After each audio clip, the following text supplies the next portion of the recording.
Hey, welcome once again to Wisdom Realities. Listening to today's episode, we are talking about the armor of God.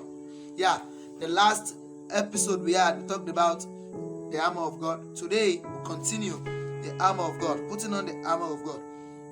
Last episode we were able to understand the reason why we must put on the whole armor of God. It makes us look like God.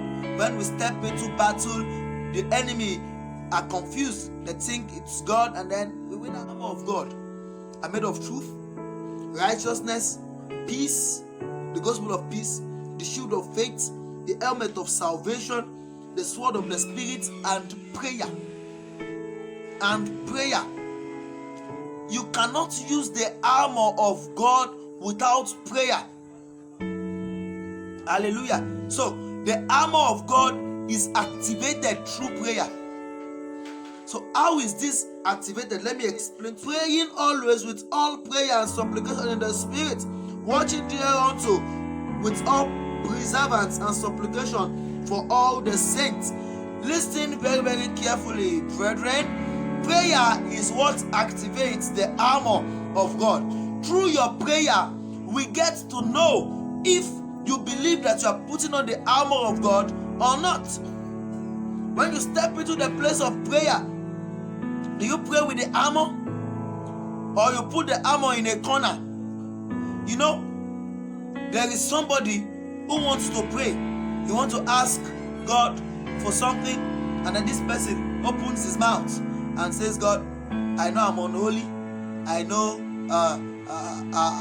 I'm evil in your sight.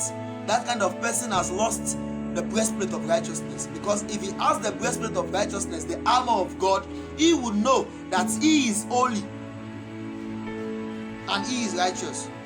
So the way you place your prayer before God, make God realize if you stepped into the battle with his armor. The funniest thing is that God responds to his armor. God responds to himself. So the armor of God gives God right to intervene. Do you step in any situation with the armor of God? Do you step? So people say, I don't know. I'm not even sure about my salvation. I sinned yesterday. I'm already in trouble. I'm battered. I'm backslide. I'm no longer on the path of salvation. Then you've lost the helmet of salvation. You are no longer putting it on. It's no longer the full armor of God.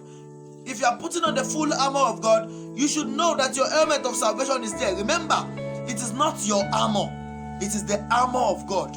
Always claim it. You are not the owner of it. You don't determine what happens to it.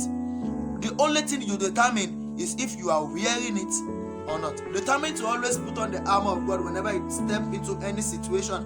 And as you do so, God will step into the situation alongside. Hope you enjoyed today's episode. I believe that you are blessed by today's episode. Subscribe to this channel, like the video, follow us on Instagram and our Facebook page, and also if you have any suggestion or any question, you can put it up to us on our email address, BibleTruths18@gmail.com. Stay tuned for the next episode and stay blessed.